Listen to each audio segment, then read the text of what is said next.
Olá, você tá no podcast certo, sim, agora com edição de férias, um papinho aqui de laboratório com meus colegas de laboratório, mas de épocas distintas, vamos dizer assim. Eu sou a Letícia Sarturi. Eu sou o Assim Said. Eu sou a Natália Pereira. E nós vamos hoje aqui conversar e ter uma conversa muito legal sobre o ingresso na pós-graduação, quando você entra lá no mestrado, no doutorado, a entrada nesse mundo acadêmico, o início da carreira acadêmica de fato, que é um assunto, assim, que me enche de nostalgia. E pra Nath e pro Assim, é um assunto que tá preenchendo a vida deles nesse momento, né? Então, é um assunto bem legal pra quem tá iniciando na ciência, pra quem deseja iniciar uma carreira acadêmica e pra todos aqueles que querem conhecer como que é até a sensação, os sentimentos da pessoa que tá ingressando nessa parte aí da vida acadêmica, nesse início de...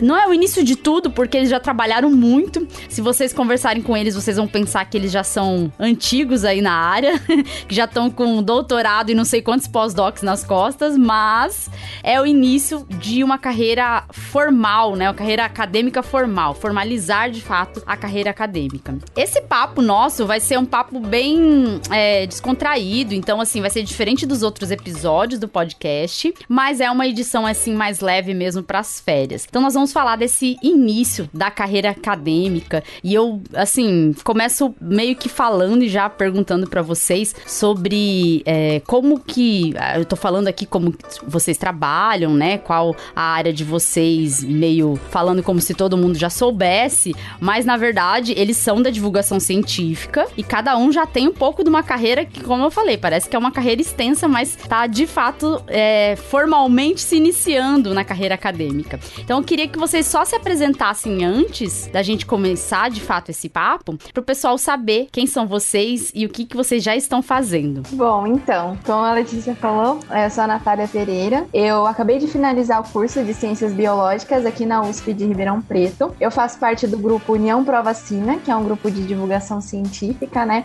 A gente faz muito material.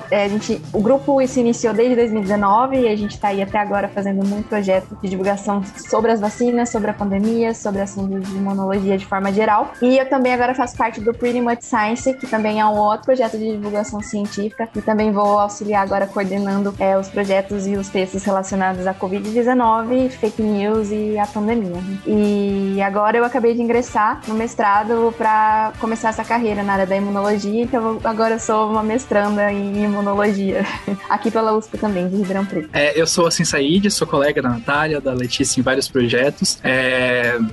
Nossa, onde que eu começo? Eu trabalho com divulgação científica desde 2019, com um projeto que eu tinha chamado Video Academics, que a gente atuou bastante nas manifestações pela educação em 2019, depois começamos a trabalhar com a Covid-19 em 2020, né? Não, em 2019.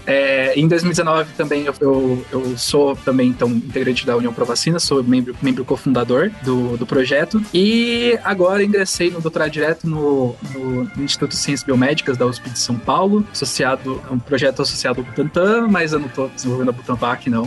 Vai ser o Acina, que é piadas horríveis, e é isso, eu acho. E agora eu vou basicamente falar de vacina muito mais, só que com muito mais propriedade. Gente, o Assim e a Natália, eles são jovens, tá? Eles têm tudo isso de carreira nas costas, mas estão ingressando agora na pós-graduação e são super jovens, tá? Vocês não estão vendo, estão ouvindo as vozes, mas vocês podem encontrar eles nas redes sociais. Ao final do episódio a gente vai divulgar as redes de cada um para que vocês possam conhecer também. E assim, vocês estiveram aí num período preparatório, né, para tentar ingressar na pós-graduação, né, porque ninguém, gente, entra na pós-graduação sem uma preparação, né, e essa preparação, no caso deles, veio já antes da preparação de fato. A preparação, no caso deles, veio desde a graduação, porque a gente já começa na graduação a fazer uma série de atividades que faz com que a gente seja um possível candidato de pós-graduação. Vocês devem ter feito, lógico, fizeram iniciativas iniciação científica, né? Estiveram no mundo da ciência muito antes de pensar assim, sim, eu quero ir lá, quero fazer uma formação científica de fato, que eu quero ser cientista. Conta pra gente, então, aí um pouquinho da vida de iniciação científica de vocês, como que foi? Então, eu acho que a minha realmente iniciação científica começou com, acho que toda a minha vida, desde criança, com a minha mãe. A minha mãe é professora universitária, ela trabalha com nada a ver com biologia, nada a ver com biológicas, com ciências da saúde, ela é engenheira, mas foi sempre assim, tudo que eu conheci da universidade, tudo que eu gosto da universidade veio por intermédio dela, e ela sempre me apoiou em tudo, então eu sempre tive essa sementinha da ciência crescendo em mim, né? Agora, durante a graduação eu me interessei por várias coisas, eu fiz uma EC em expressão de proteína recombinante humana, que não tinha nada a ver com vacina, depois eu fui pra farmacogenética, que também não tinha nada a ver com vacina, aí no ano passado, com a Covid-19, comecei a trabalhar com uma proteína que está envolvida na entrada do SARS-CoV-2, então na infecção, aí comecei a trabalhar com Covid-19 e agora eu tô trabalhando com vacina. Então, assim, toda a minha graduação eu fiz EC, não EC necessariamente com bolsa, era mais porque eu tinha muito interesse naquele assunto, eu queria estar associado a um laboratório, e ao longo desse tempo eu comecei a me encontrar mais e descobrir que, por mais que o ambiente acadêmico seja selvagem muitas vezes, ele é selvagem de um jeito mais legal do que eu acho que eu encontraria na indústria, não sei. E pelo fato da divulgação científica ter me proporcionado essa facilidade de criar uma rede de contatos, me forneceu ainda mais ferramentas para eu continuar no meio acadêmico. Então, eu acho que é essa formação, mas a gente vai conversando, lembrando ao longo da conversa. Então, você falou uma coisa que me chamou a atenção, que é sobre o fato de você ter entrado, não por causa da bolsa, mas ter entrado por causa do gosto pela ciência. Eu assim, no ensino médio, eu comecei a fazer algumas coisas de iniciação científica no ensino médio, mas não era assim, de eu ir num laboratório, até porque eu morava numa cidade de interior que não tinha ninguém, nenhuma universidade, assim, pra eu fazer algum projeto. Mas eu participei, dentro da escola mesmo, aquele prêmio Jovem Cientista de ensino médio. Então, eu participei 2 anos. Foi ali que eu iniciei um pouco. Mas na graduação, eu entrei, quando eu vi que tinha bolsa, eu confesso que foi uma coisa que me atraiu, entendeu? Porque estudante é quebrado, né, gente? A gente precisa de dinheiro pelo menos pra pagar o Xerox. Naquela época tinha Xerox, agora não tem mais. Eu sou velha, tá? Eu sou cringe, né? Pagar boleto, pagar Xerox. Então, eu tinha que ter dinheiro. Aí eu falei, nossa, eu vou unir o útil ao agradável, né? Bora, porque tem bolsa. E consegui entrar ali pensando muito nisso. E lógico, na vontade mesmo de ser cientista, de trabalhar com alguma coisa científica. E você, Nath, como que foi?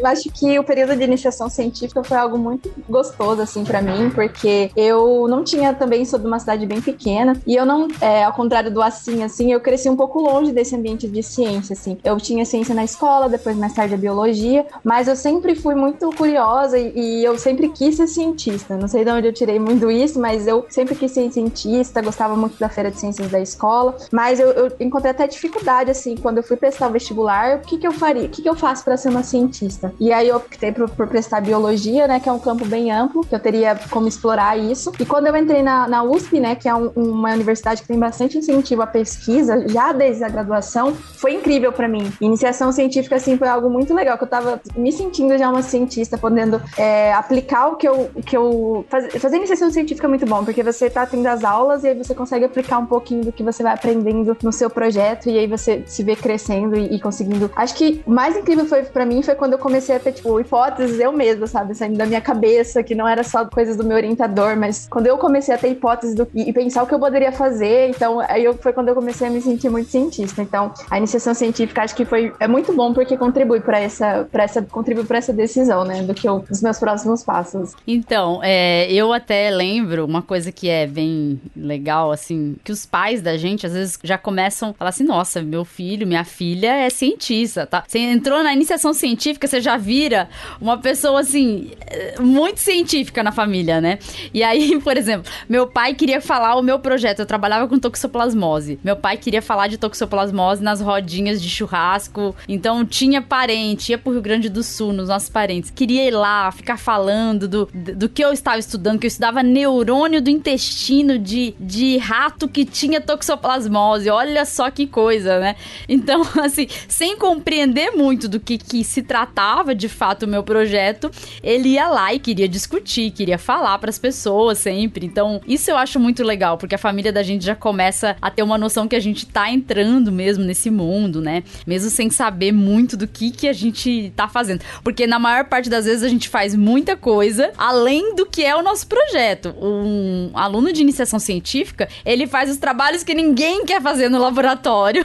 Então, assim, a gente tem que ser realista, né? Que essa é a realidade. Não tem jeito. E aí, a gente tem ali um problema também, de que às vezes é só no mestrado que de fato você vai conseguir coordenar, né, o seu projeto de verdade e ter ali algum domínio de fazer o seu projeto e não se envolver em coisas como organização de laboratório, limpeza da bagunça que às vezes alguém deixou, esse tipo de coisa que às vezes acaba sobrando muito pro aluno de iniciação científica, né? Mas assim, eu pergunto pra vocês, essa parte então de preparação, como eu falei, é prévia porque a gente vai se preparando ao longo da graduação, mas é claro que tem uma prova pra você passar no mestrado, né, ou no doutorado, e vocês precisaram fazer essa prova, passar por essa seleção. Como que foi então a preparação pra essa seleção? Bom, sim, o processo seletivo, né, varia de programa para programa, mas em tese todos têm geralmente uma prova e uma entrevista, né, e uma análise assim do seu currículo. Então, eu comecei a me preparar logo depois que no ano passado já tinha visto mais ou menos quando sairia o edital, no meio desse ano, para eu já ficar meio esperta, enquanto tempo antes eu já teria que começar a estudar. E aí, quando saiu o edital esse ano, eles dão todos os conteúdos que vão cair na prova, o edital sempre tem tudo certinho. E aí eu peguei e intensifiquei nos estudos, assim. Acho que fiquei, assim, eu prestei pra imuno, então é basicamente todo o livro de imunologia do Abas. Sim! Então fiquei só o Abas. Eu lembro. Olha, intenso, é um intensivão. É um intensivão, assim, e eu lembro que eu tirei, assim, fiquei acho que uns 3 meses me preparando, assim, me dedicando 100% a isso, até deixei alguns dos outros projetos, assim, um pouquinho em stand-by pra poder ler e me dedicar a isso, né, a prova. E aí foi basicamente isso, assim, eu estudei bastante pra prova, os assuntos. O legal que eu gosto geralmente esses editais, eles deixam organizado que vai cair na prova, então a gente sabe mais ou menos o que vem, mas ao mesmo tempo não sabe, porque a Abas é gigantesco, mas eu fiquei bastante nervosa, assim, foi uma das provas que eu mais fiquei nervosa, que é uma etapa muito doida, né, a gente tá terminando a graduação, a gente tá indo pra outra etapa da vida, acho que é meio que um vestibular, assim, um vestibular 2.0 na vida, e aí estudei bastante, fiquei, uma coisa que ajudou muito também foi conversar com outra pessoa que tava passando por isso, no caso assim, nós somos amigos, sim. Então ajudou muito, acho que isso não é uma coisa que eu penso, tipo, se alguém falou, sei lá, o que você faria pra, nesse momento, né, de preparação, se você tiver alguém que tá passando por esse mesmo momento, converse com essa pessoa, porque foi fundamental, assim, trocamos várias figurinhas nesse período, e aí foi isso, assim, e aí depois mais me organizando as minhas experiências, né, pro currículo, preparando pra entrevista, mas acho que foi isso, assim. Então, você sabe que eu até hoje não acredito que eu li o Abas inteiro. Eu falo assim, gente, eu li o Abas inteiro. Eu falo assim, é um feito. Isso tinha que estar no nosso currículo Lattes. Ou um ponto lá, li o Abas inteiro. Tipo, isso é um orgulho, sabe? Porque assim, a gente estuda muito pra essas provas. Eu lembro que eu falei, não, eu não tenho outra saída. Eu tenho que ler o Abas inteiro, que é a única forma que eu vou conseguir estudar tudo que vai cair nessa prova. É uma prova que cai tudo de imunologia, né? E assim, eu também fiz mestrado em imuno, né? Pra quem não sabe, eu também fiz mestrado em imuno. Não fiz o doutorado lá no departamento, mas fiz mestrado no departamento de imuno na USP aqui de São Paulo. E aí... Você é colega da Anísia Yamaguchi? Deus me livre, aquela ali não é imunologista, não. Mas eu sei que ela fez imunologia na FMUSP, né?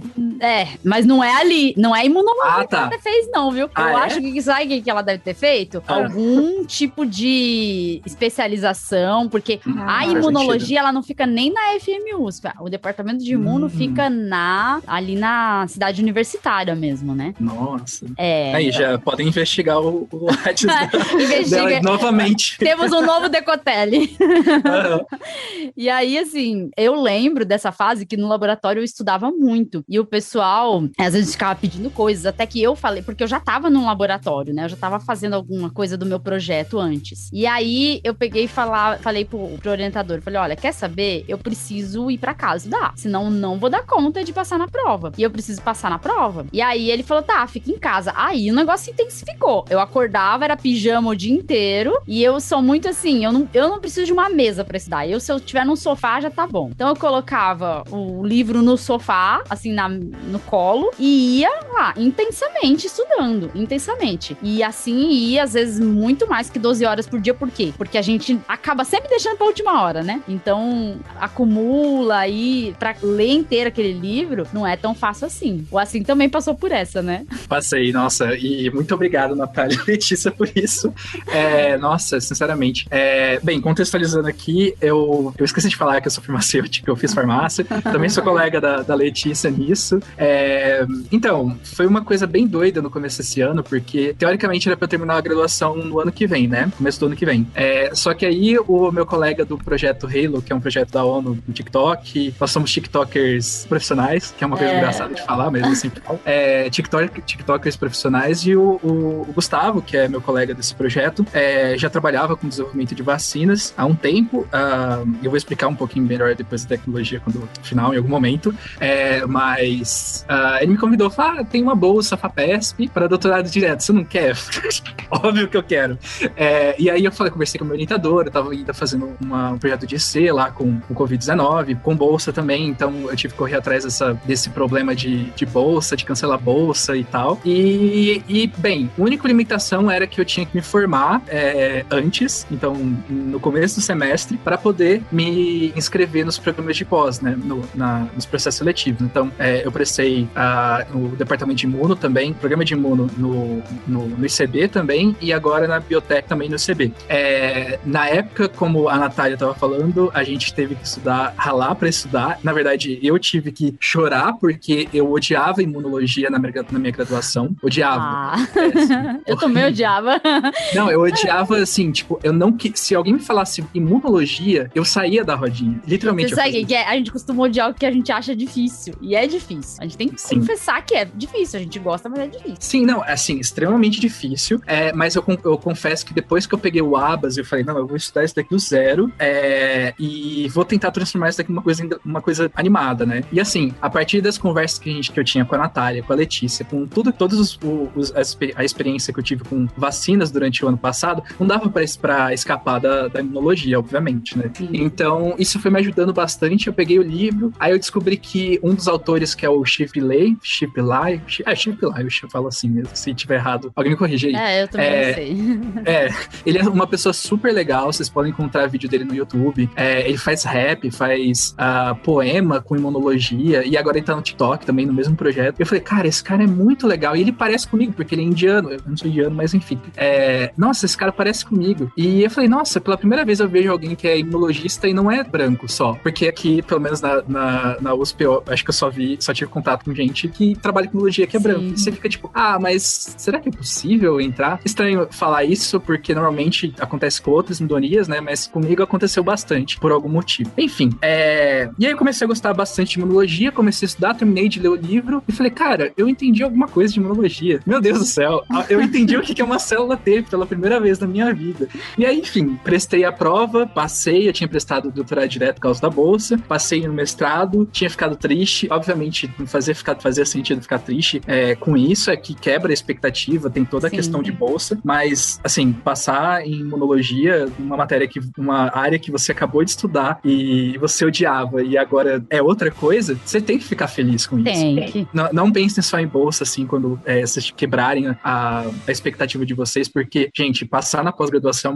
é um feito maravilhoso, especialmente nesses momentos de negacionismo científico, corte de bolsas, ataques totalmente, assim, na ciência. Não, fora que a ciência tá, assim, no Brasil a gente tá em decadência, né, na ciência, então é uma vitória ver que tem gente que ainda quer ser cientista, né, isso dá um acalento pro coração, porque o que tem sido feito com a ciência no Brasil é pra ninguém mais querer ser cientista, né, você ser atacado, você não ter verba pra ter financiamento de projeto, isso realmente é bem triste e desestimula, né, e vocês estarem entrando entrando, lógico, é uma vitória, sem dúvida. Sim. Não, totalmente. E aí eu prestei da biotecnologia, do doutorado direto, passei, fiquei muito feliz, mas o que foi engraçado é que o resultado saiu na sexta-feira. Eu tava com a Natália e com o pessoal da União Pro Vacina. Aí eu falei, nossa, eu vou olhar meu celular. Aí quando eu vi, fiquei tipo, caralho, eu passei, meu Deus. A Natália deu lembrar. Até sem saber o que fazer, assim, ele ficou tipo, passei. Não, ficou sem razão. Não, foi tão horrível, porque, tipo, nesse tempo que eu fiquei esperando o resultado, eu fiz a prova dia 14. Fiquei esperando o resultado, achando, nossa, porque eu tô no limbo, eu terminei a graduação, será que eu fiz realmente a melhor escolha? Eu sei como é. Aí depressão, né? Então, mas você sabe que, assim, eu passei por isso, só que, assim, eu passei por muitas tensões durante o processo todo. Eu morava muito longe da USP, onde foi a prova. E você fez antes da pandemia, né? Então você tinha que ir lá, Foi, né? eu fiz lá eu fiz em 2010 essa prova, né? Então, faz bastante tempo. E aí, o que acontece? Entregando a idade, né? E aí, o que acontece? No dia da prova, eu não conhecia muito de São Paulo, porque eu tava morando em São Paulo fazia menos de 6 meses.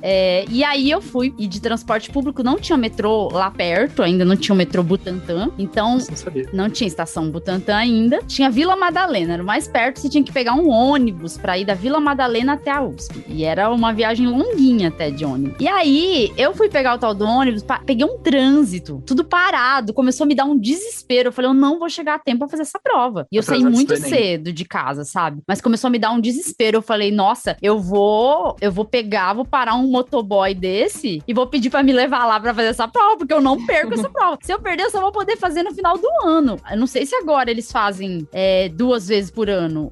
2 vezes. 2 vezes ainda, né? Uhum. Então eu falei, só vou poder fazer em novembro, acho que era a outra data de prova. Falei, não, de jeito nenhum, eu preciso passar agora. E começou a me dar o desespero, eu ficava olhando os motoboys, eu falei, eu vou parar um motoboy, mas é lógico que eu não precisei fazer isso, porque o trânsito começou a andar. Mas imagina o desespero pra quem é de interior, vem pra São Paulo, para tudo, né? Você não sabe como funciona, se vai voltar a andar ou não, começa a dar aquele desespero e medo de perder a prova. Só que aí, por exemplo, no dia da entrevista, eu já fui de carro. Primeira vez que eu dirigi em São Paulo foi indo pra entrevista. Eu falei, quer saber? Eu vou pegar... Não tinha... Gente, vocês têm que se posicionar no tempo. Não tinha Waze, não tinha Google Maps, não tinha. Não tinha nem Uber, né? Não tinha nem Uber. Tinha o quê pra eu dirigir? Um GPS, que era um aparelhinho, né, que você colocava lá no carro e que entrava num túnel, ele perdia totalmente o sinal, demorava muito tempo pra voltar. E ainda te mandava pra ruas... Mandava contramão, pra loucos, E se você errasse, ele demorava pra atualizar. Mas eu falei, eu vou sair cedo e vou pra entrevista, vou de carro. Porque eu não quero passar aquele nervoso do ônibus, pelo menos no carro, eu que tô me controlando, eu sei, né, quanto tempo vai demorar. E aí resolvi ir de carro super cedo,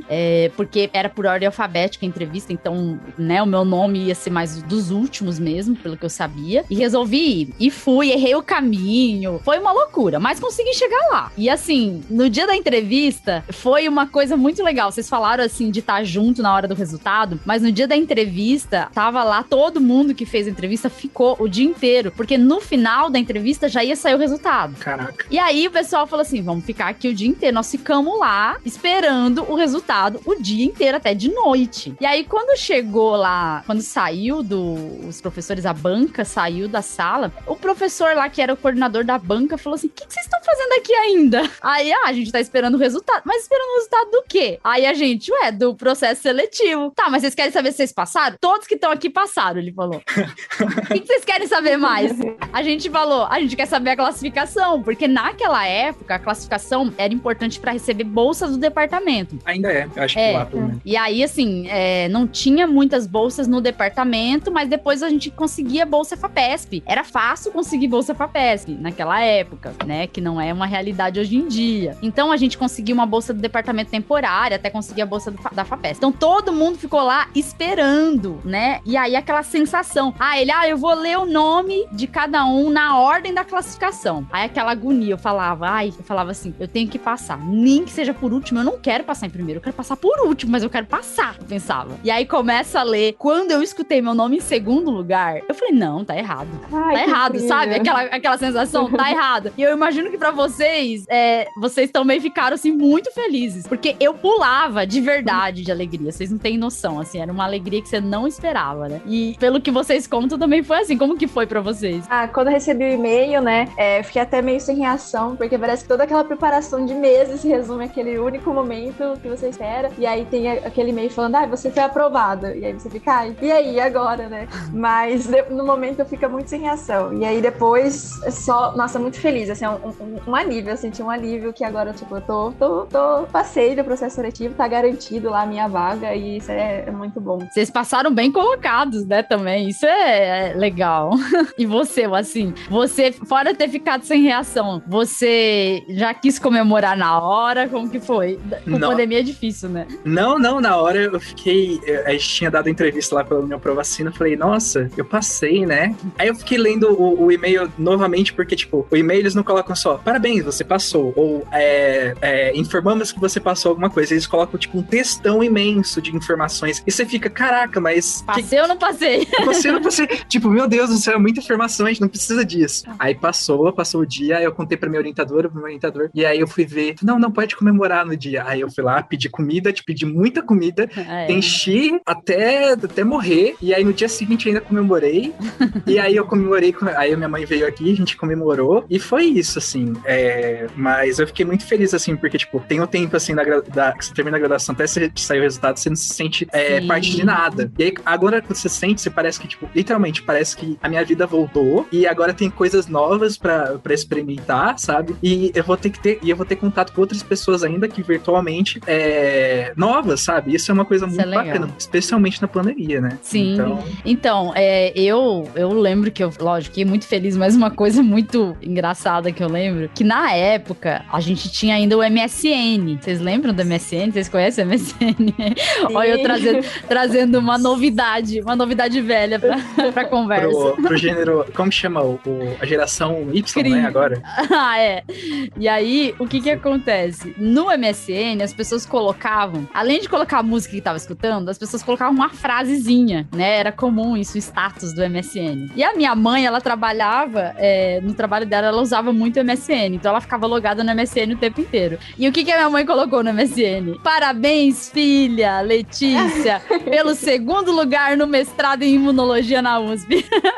Minha mãe fez uma faixa no MSN de tanto orgulho. E isso deixa a gente feliz, né? Porque, assim, deixa a gente envergonhado primeiro, né? Porque você fica com muita vergonha disso. Só que também você fica feliz, porque você vê que a sua família tem orgulho de você. E você vê, assim, que você tá começando a trilhar um caminho, né? E mesmo começando ainda esse caminho, já é um motivo de muita alegria. E as sensações, assim, de você tá entrando, tudo, é muito legal, porque você não sabe ainda como vai ser, né? Então, a gente passa por isso, eu passei pelo mestrado, eu sinto falta de algumas coisas dessa época, mas assim, a gente só vai ter essa sensação mesmo de ingresso, de que você tá ingressando uma vez na vida, porque depois no doutorado já é totalmente diferente, né? E mesmo que você faça o doutorado direto, se você for fazer um pós-doc depois, você vai ter uma sensação totalmente diferente, não é a mesma de estar de fato iniciando, né? Eu não sei quais são as expectativas de vocês para esse momento agora de início, o que vocês estão sentindo nesse momento? Bem, eu acho que, eu falei, minha vida voltou, agora eu sinto que eu tenho uma energia vital, assim, pra viver, e isso, eu acho que agora eu realmente vou ter que colocar os pés no chão e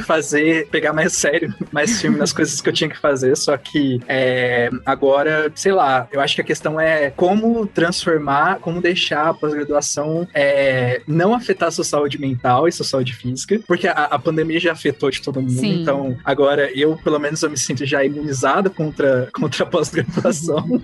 E então, assim, mas agora eu acho que pelo fato da minha pós-graduação não ser na mesma cidade que eu tô, então Ribeirão Preto, agora eu vou pra São Paulo, acho que já muda o ambiente que eu vou estar.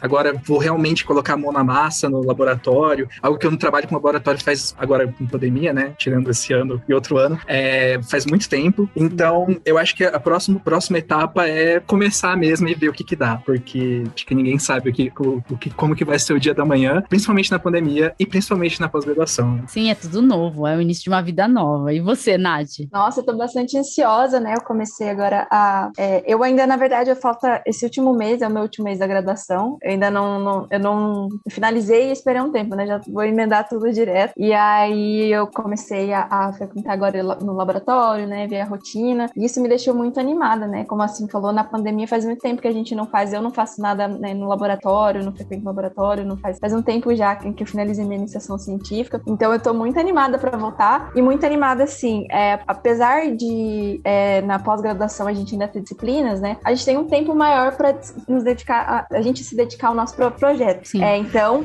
eu fico bastante animada com isso, né, porque às vezes quando eu tava na graduação, às vezes eu queria ter mais tempo para me dedicar à minha iniciação científica, mas eu tinha aula o dia inteiro, né, das 8 às 6 da tarde, todos os dias. E aí eu tinha que, né, arrumar um tempo pra ir pra iniciação científica, e aí às vezes isso ficava ruim. Mas agora eu tô animada por conta disso, que eu vou ter um pouco mais, um tempo melhor, né, de maior qualidade pra me dedicar ao meu próprio projeto. Então isso tá me animando bastante. Então, isso que é legal, né? Porque daí a gente começa a pensar no nosso projeto, nesse tipo de coisa, né? E iniciar tudo, assim, pra mim foi muito novo. Eu já tava no laboratório que eu ia fazer o mestrado, né? Mas foi novo porque eu ia ter as aulas também, as disciplinas que são obrigatórias, que já começam aqui no mestrado, aqui em São Paulo, já começa com um cursão. Eu não sei se começa ainda, se ainda tem isso. Eu tô desatualizada, talvez. Me contaram que tem um curso básico. Cursão de imunobásica. Mas não é tão básica assim, viu?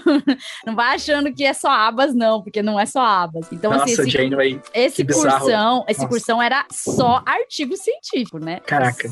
Não era nada de abas, não. E aí, eles deixam abas pra trás. Falam assim, pronto, filho, você já usou abas pra entrar, agora vamos pra vida real da ciência, que é isso aqui, ó.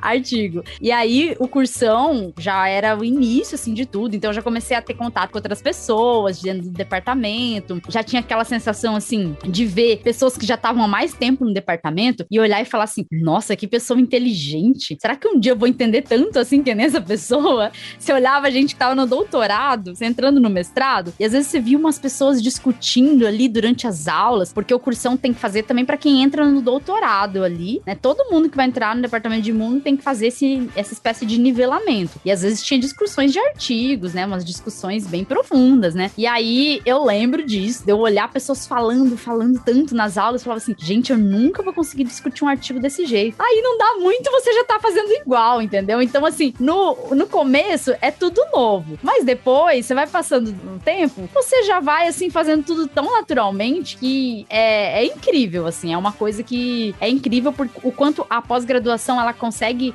fazer a gente se formar mesmo, ter uma formação e consegue fazer a gente também vestir de fato ali aquela roupa de cientista, você encarnar mesmo o cientista de uma maneira muito natural. Ainda mais pra quem já vem preparado desde a graduação, como vocês, né? Eu também já vim na graduação, mas tem coisas, lógico, do departamento que a gente se espanta, né? Assim, eu tinha lá, às vezes, algumas histórias que a gente acha sempre engraçado, que acontece. As festinhas, rolava festinha no departamento, festinha de festa junina, essas coisas tudo rolava. Agora, com a pandemia, é totalmente diferente, né? Agora não é fácil, gatilho. Olha, lá no departamento tinha uma sala de aula, que ela tinha uma passagem secreta para um jardim. Então tinha uma porta que saía no jardim. Ali era o lugar da festa, porque naquele jardim ficava todo mundo ali escondidinho. Quem passava na rua não via a gente fazendo festa ali. Então ali sempre rolavam as festinhas, sabe? Então essas coisas, assim, que vai se tornar o dia a dia de vocês, no começo pode até parecer que tá muito distante, mas vocês vão ver. Pouco a pouco vocês vão entrando ali e já dão conta de todo o laboratório que vocês estiverem, né? Então, qualquer lugar que vocês estiverem, vocês acabam fazendo com que aquele lugar se torne, de fato, ali uma casa, um puxadinho de casa, né? Porque é isso que acontece para quem tá na pós-graduação. O laboratório vira um puxadinho de casa. E eu queria perguntar para vocês, quais são as dicas, os estímulos que vocês têm aí para dar para quem tá tentando ingressar ou para quem pensa em ser cientista, mas também trabalhar com divulgação científica? O que vocês têm para falar para essas pessoas? Vocês sabem me dizer aí quais são as dicas? Vai, Nath. Bom, eu acho que, assim, a parte da divulgação científica, eu acho que foi algo que mudou, assim, para mim. E pensando, assim, né, em dicas que eu dou para quem quer ser cientista e quem gosta dessa parte de divulgação científica, ou até quem não conhece o mundo da divulgação científica, entre para divulgação científica, porque eu acredito, né, que todo mundo que quer ser cientista é porque gosta muito da ciência e tem esse brilho no olhar pela ciência. Então, é muito mais incrível ainda quando você consegue transmitir isso para outras pessoas, né? E fazendo divulgação científica, a gente consegue fazer isso, e isso é muito, assim, gratificante. E você acaba sabendo muito mais, aprendendo muito mais quando você tenta passar isso para outras pessoas de uma maneira mais simples, né? E eu acho que, para quem, né, tá querendo entrar na pós-graduação, quem ainda não tá muito certo disso, eu acho que a gente tem enfrentado um momento muito difícil, né, no país, com a ciência, com o negacionismo, com a falta de incentivo, de verba, mas eu acho que ainda assim é uma carreira que vale a pena, assim, apesar de todos os obstáculos, né, a gente é sempre esperançoso que vai melhorar essa situação. Sim. Mas eu acho que vale muito a pena, assim, e por isso que eu dou incentivo também para quem é cientista agora se envolver na divulgação científica, porque essa situação de negacionismo mostra o quanto as pessoas precisam de nós, dos cientistas. Então, eu acho que a gente precisa de mais cientistas e mais cientistas falando de ciência para a população. Então, se alguém está pensando em entrar na pós, entre na pós, seja um cientista, passe ciência para as outras pessoas, que fazendo isso a gente consegue mudar esse cenário para nós mesmos, né? Acho que quanto mais as pessoas enxergarem a importância da ciência, a gente mostrar isso para elas também, porque acho que é um compromisso nosso, né? Acho que as coisas tendem a melhorar. Sim. Bem, eu acho que são as mesmas dicas. Eu acho que meu amor por ciência veio e definiu, acho que essa vontade de fazer pós-graduação quando comecei a fazer divulgação científica, né? Eu acho que o momento que a gente começa a falar sobre ciência, seja só pesquisa ou seja a pesquisa de outro, para outras pessoas que não são do meio acadêmico, transforma aquele trabalho que você está querendo trabalhar, ou aquela área com que você quer trabalhar, em algo muito mais gostoso de falar. Porque no momento que você tem interação social e a pessoa, nossa, que bacana, você trabalha com isso, que o seu gênio, seus ancestrais podem definir a forma que você toma um medicamento, enfim, as pessoas ficam achando isso super descolado. E aí você começa a falar mais sobre isso, você consegue entender mais como a ciência funciona, eu acho que é difícil você ser cientista e não falar sobre ativismo pró-ciência, né? Então, isso vai englobando toda a sua vida. E, assim, diferentemente de algumas pessoas que acreditam que cientista não pode ter posição política, ou gostos aleatórios, assim, a gente pode porque a ciência tá envolvendo nossa vida toda. Sim. E eu acho que algumas dicas que eu posso mandar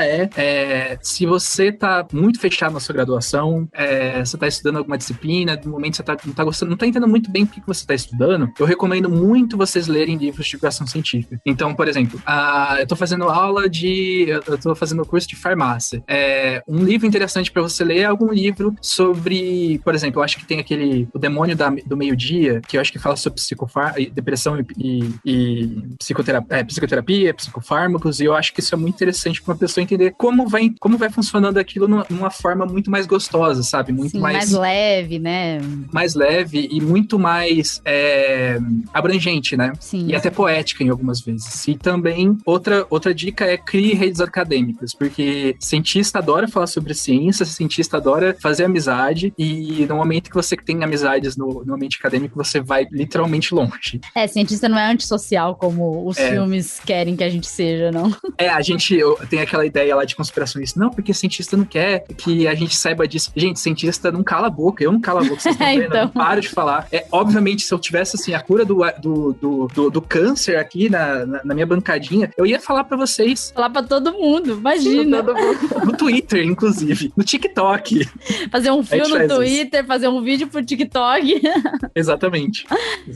Então, é incrível, né? Porque, assim, a gente sabe que quem tá na área da ciência quer fazer conexões, porque as conexões ajudam em muita coisa. Na divulgação científica ajuda a gente a ampliar o trabalho e fazer com que mais pessoas tenham ali o conhecimento científico podendo chegar até elas, mas na ciência, a gente consegue fazer parcerias para projetos de pesquisa, né? E essas parcerias são importantes, porque nem todo laboratório tem tudo que você vai precisar no seu projeto de pesquisa. Às vezes você vai precisar de um anticorpo que você não tem, mas que o coleguinha do laboratório do lado fala assim, olha, tá sobrando esse anticorpo aqui no meu laboratório. E aí você vai conseguir usar aquilo lá para você fazer um experimento importante no teu projeto. Essas coisas são muito, muito importantes, né? Assim, quando a gente tem ali a copa de todo o departamento, a copa é o lugar onde mais surgem surgem as parcerias. Ou então nos coffee breaks dos seminários. É ali que você faz, assim, essa parceria, né? O social que faz com que aquilo vire, de fato, uma equipe ou um grupo de pesquisa, né? Você vai escrever um artigo, às vezes, com aquela pessoa que você fez um social ali num seminário, né? Que hoje em dia tá difícil, porque é tudo online, né? É difícil. Mas no departamento de imuno aqui na USP de São Paulo, tinha um seminário de quarta que tinha um coffee break, que eu tenho que destacar isso, porque a gente fazia o almoço nosso, era lá mesmo, viu? Porque tinha de tudo. Aqueles pão de metro, uma beleza, patrocinado por uma empresa aí, que eu não posso falar o nome, porque ela não tá patrocinando esse podcast, né? Então, tinha de tudo no coffee break. Então, dava tempo ali da gente comer, todo mundo feliz comendo, barriguinha cheia, e fazendo social e fazendo as parcerias ali pro seu projeto. Isso é muito legal, né? Então, ser cientista não é ser antissocial, né? Sim, não, totalmente. Cientista adora beber e ficar louco em festa. O problema é que não tem mais festa, né? Porque não escutaram os cientistas. Porque não escutaram os cientistas. O que a gente mais quer é acabar com a pandemia pra gente voltar a fazer festa. Mas realmente, por exemplo, essa coisa de rede, de conversar e fazer amizade pela divulgação científica. Se não fosse pela divulgação científica, eu não teria conhecido meu orientador e minha orientadora, que me seguia no Instagram. E eu falei, nossa, que legal. Aí eu fui conversar com ela um dia. Eu trabalho com isso. Eu falei, não é possível que você trabalhe com isso. Aí a gente virou pros amigos. É isso. Que legal. Agora, gente, quase chegando ao final, eu tenho um desafio pra vocês dois, né? Cada um individual, não é em grupo, não é trabalho em grupo. Nesse desafio, eu quero que vocês expliquem o projeto de vocês como se vocês estivessem solicitando uma bolsa para esse projeto, só que vocês vão ter que explicar só em 1 minuto, né? Cada um. Mas explicar esse projeto pra quem? Pra uma pessoa que é leiga no assunto, ela só tem dinheiro, ela só quer saber se vale a pena ela financiar ou não o seu projeto. E além dela ser leiga no assunto, ela é uma pessoa negacionista. Olha só, eu quero... basicamente, a gente tá no Shark Tank lá com o Trump, né? É literalmente isso. É a gente no Twitter todo dia, tentando convencer os negacionistas que ciência é de verdade, que ciência não é interesse próprio, é interesse comum. Então, quem que vai começar? Pra eu marcar o tempo aqui, me falem. O Assim vai começar. O Assim vai começar? Pera aí, então. Ok. E aí, posso marcar? Pode. Quando tiver faltando 10 segundos, eu vou fazer um sinal aí pra você, tá? Tá. Então tá. Posso começar? Já. Uhum. Bem, meu projeto é basicamente o desenvolvimento de 3 tipos de vacinas contra a Covid-19. Um é baseado, eu vou pegar basicamente, entre aspas, uma casquinha de um vírus e colocar a informação necessária para as nossas células produzirem um pedaço do vírus da Covid-19, que é a spike. Vou fazer a mesma coisa ao invés de usar a casquinha de um vírus, que no caso anterior era um vírus de bactéria, um bacteriófago, eu vou usar o próprio vírus da Covid-19, só que sem material genético dentro. E um outro, eu vou fazer a mesma abordagem do primeiro caso, só que não só contra a Covid-19, mas contra outros coronavírus que possam emergir no futuro. Olha, falou em pouco tempo, hein? Eu poderia ter dividido melhor, mas acho que sobrou, né? 15 segundos ainda, tá? Olha aí, ó. É que hoje a gente precisa falar. É que hoje a gente não precisa falar o que é Covid-19, no caso. Exatamente. Apesar de que no projeto a gente tem que escrever, né? Tem que escrever como se ninguém soubesse, mas tem que escrever detalhado. Olha aí, me convenceu, viu? Me convenceu porque tem que se vacinar mesmo. Até os negacionistas estão se vacinando, então significa que tem que se vacinar, então tem que ter vacina.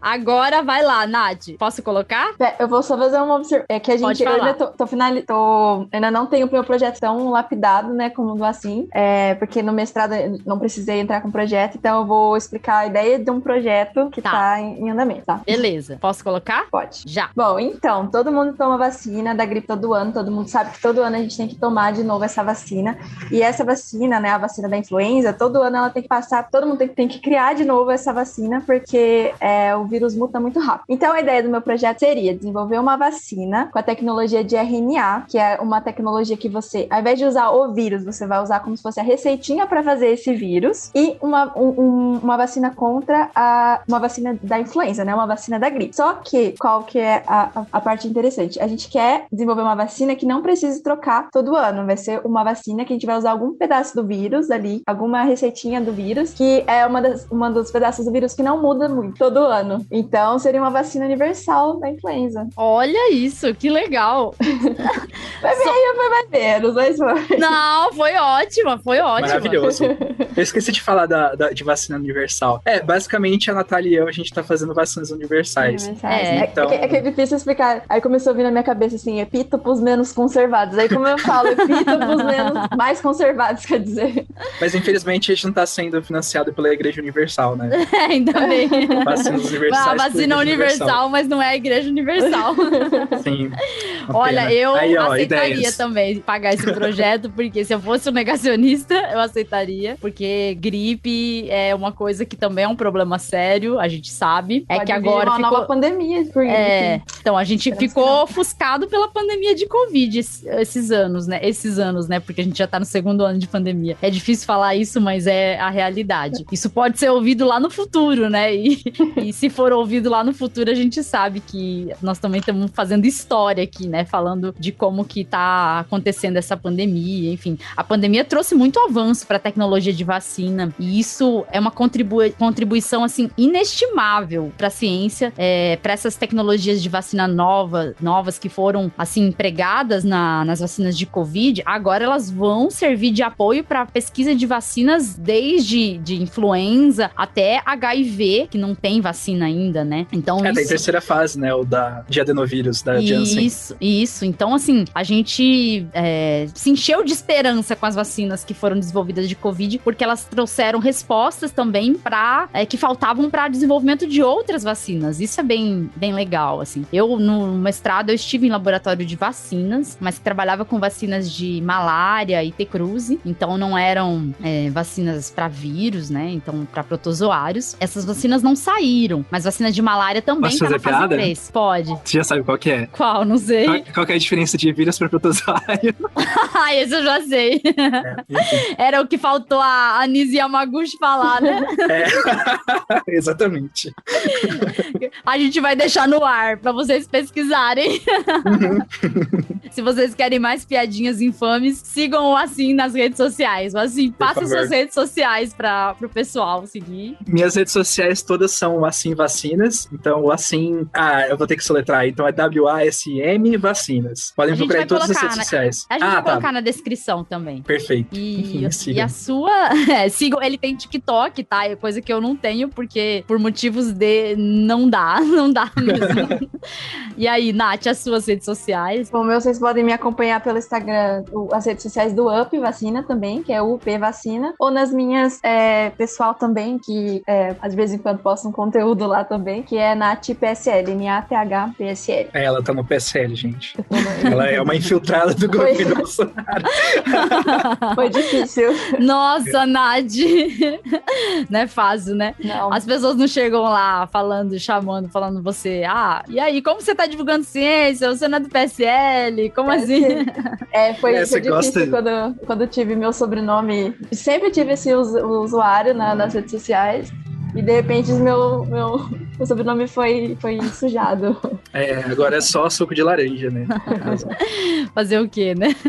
Bom, gente, olha, foi muito bom conversar com vocês. Bate-papo muito legal. É um bate-papo bom para encorajar as pessoas a ingressar na ciência, não desistirem. Não vamos desistir da ciência brasileira. A ciência brasileira é muito promissora. A ciência brasileira já ofereceu muita solução para o nosso dia a dia. Tem muito ainda a oferecer. A gente viu esse ano, por exemplo, o Butantan já tá entrando aí com uma vacina que será produzida exclusivamente aqui no Brasil, né? Não, sem necessidade de nenhum tipo de insumo vindo de fora do Brasil. A Butanvac vai ser produzida aqui. Então, acreditem na ciência brasileira e lutem também pela ciência brasileira, porque a gente precisa de mais cientistas, a gente precisa também de mais investimento, mas eu acho que se a gente mostra a importância da ciência brasileira e a gente encoraja novas pessoas a entrarem e serem cientistas aqui no Brasil, esse é um passo muito importante, porque isso já ajuda muito a população entender a importância da ciência no Brasil. Então, se você que está escutando deseja ingressar na pós-graduação, conte com as nossas dicas. Se quiser, encontre a gente nas redes sociais, fale com a gente. Eu até conversei com uma moça outro dia no Twitter, que ela tá querendo